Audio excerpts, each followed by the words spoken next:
la campaña permanente. Nadie más que el propio gobierno nacional ha estado en campaña permanente. Yo recuerdo el tema del blindaje, fue presentado como que se solucionaban los problemas de todo el mundo y todavía debe haber algún cartel grande, gigantesco, una gigantografía, donde ustedes han utilizado, ustedes han concebido, perdóneme, ahora no le interrumpa a usted. Ahora no me interrumpa a usted. Ustedes han concebido, precisamente, nada más. Por eso tuvieron que llamar a Cavallo. Ustedes han concebido el gobierno como una gestión de propaganda, desde la maldita de los afiches de maldita cocaína, pasando por las gigantografías del blindaje, y no se han dedicado a gobernar. El gobierno justicialista gastó fortunas en propaganda con los gastos reservados desde el año 89 hasta el año 99. La CIDE gastaba 350 millones de pesos por año y ahora gasta 150. Y lo gastaban en propaganda y a veces indirecta, que es más grave. Yo no lo interrumpí. Yo no le estoy hablando de los montos que demandaban en propaganda, sino concebir a la gestión de gobierno como una acción de propaganda permanente. Esto es lo que le estoy diciendo. Dos frases. El blindaje fue presentado. Exterminio y pulverizaciones. El gobierno justicialista nos llenó de frases. En determinado momento parecía que era una competencia con Jorge Newbery para ver cuánto se inflaba un globo más grande y se largaba para distraer a la gente. Juan de Lanús dice que le hubiera gustado verla hace un mes atrás cuando el gobierno era atacado por todos los medios, dice Juan de Lanús. Bueno, pues es una visión, seguro es un compañero, así que yo le voy a decir que cuando los medios... Se llama Juan, para que se llama Juan es un dato. No, yo creo que en definitiva los medios pueden llegar a mostrar, o sea, cuando por ejemplo Yabrán fue a la Casa Rosada, no lo inventaron los medios lo mostraron cuando iba. Cuando suceden cosas como el tráfico de armas o cuando sucede el tema o el fenómeno de desocupación, yo creo que esto es minimizar. Además, si lo vemos desde esta perspectiva, ¿alguna vez los medios estuvieron a favor del peronismo desde el 45 a la fecha? Dice, Perón decía que una vez sí estuvieron a favor y fue cuando cayeron, ¿no? Claro. Si es que nos remontamos. Es que yo creo que es una simplificación que... Sí, además una actitud paternalista, subestimar a la gente. A la gente como que la gente la manejan a partir de un aparato de televisión o de un aparato de radio. El posmenemismo, que es lo que vos y yo queremos hace rato que llegue y no termina el menemismo. Pero, ¿recuperaremos el lugar del peronismo como el cuestionador de la injusticia social? El tema de derechas e izquierdas es una categoría que nosotros normalmente en el peronismo no utilizamos. El tema de derechas e izquierdas es una categoría que nosotros normalmente en el peronismo no utilizamos. Y creo que después de la caída del muro de Berlín se torna todavía más imposible de categorizar. Estoy hablando, te digo, ¿sabes? Porque hagamos un ejercicio. Pasemos de esta categorización de derechas e izquierdas en abstracto acá. El otro día alguien me decía, Cavallo y Vélez son la derecha. Yo pregunto, si Cavallo y Vélez son la derecha, ¿que Fernando de la Rúa es la izquierda? No, por favor. Hablemos en serio. Yo voy a la vieja estructura de Goethe, que decía, entre un problema de orden y justicia, la derecha opta por el orden, la izquierda por la justicia.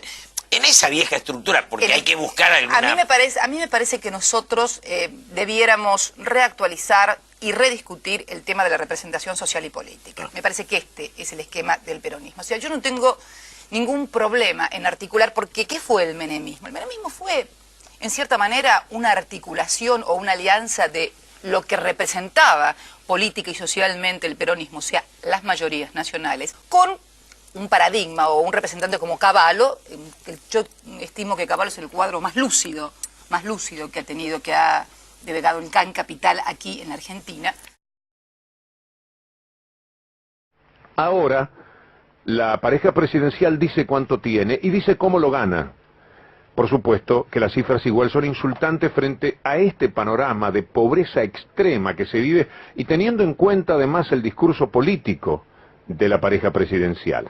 La cuestión es que la fortuna ha crecido en más de 28 millones, a lo largo de 2008 el patrimonio pasó de 17 millones a 46 millones, lo que implica un incremento del 158%, el salto se basó en la venta de 16 inmuebles en Santa Cruz, 14 millones, en la casi triplicación de sus depósitos bancarios, 32 millones, en la venta de terrenos fiscales en el Calafate que habían adquirido a un precio irrisorio y lo vendieron, después de comprarlo, por 132.000 pesos en 2006, en 6.300.000 pesos, algo que ha sido denunciado y que nunca le mueve un pelo a la pareja presidencial.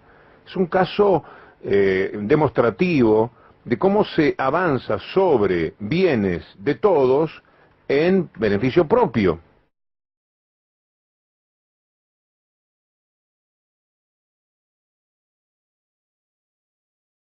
Frente a los organismos y a la globalización, no pagar la deuda, convertirse otra vez en un país inestable jurídicamente, traía muchas desgracias a la sociedad argentina, que ya ha padecido mucho, sobre todo viejos como yo que han pagado muchas veces las deudas. Entonces, hay que aceptar a veces las estrategias coyunturales. Yo le pregunto a Victoria Dondo si usted está orgullosa de haber presentado la denuncia penal contra el presidente. Y te voy a responder las tres cosas, así con respeto y cariño. La primera es que yo integré la lista del Frente para la Victoria en una alianza que hizo el Movimiento Libres del Sur con el Frente para la Victoria.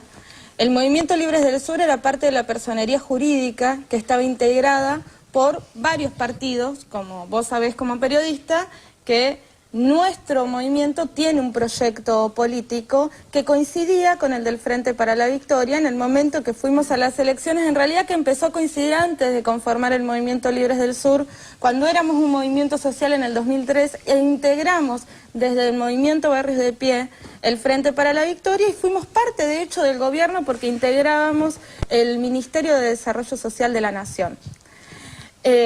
Por lo tanto, yo coincidí desde mi propia identidad y desde mi propio movimiento con el proyecto del Frente para la Victoria, que eran proyectos parecidos.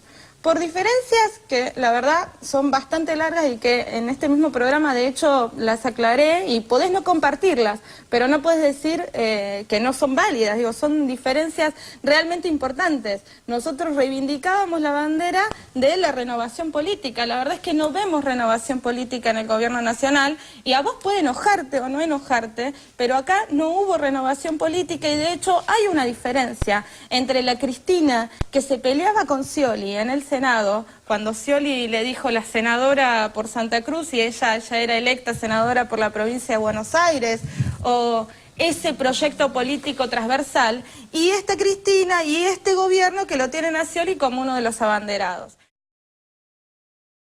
Son diferencias realmente importantes. Nosotros reivindicábamos la bandera de la renovación política. La verdad es que no vemos renovación política en el gobierno nacional. La verdad es que no vemos renovación política en el gobierno nacional, pero acá no hubo renovación política y de hecho hay una diferencia entre la Cristina que se peleaba con Scioli en el Senado, cuando Scioli le dijo la senadora por Santa Cruz y ella ya era electa senadora por la provincia de Buenos Aires, o ese proyecto político transversal, y esta Cristina y este gobierno que lo tienen a Scioli como uno de los abanderados.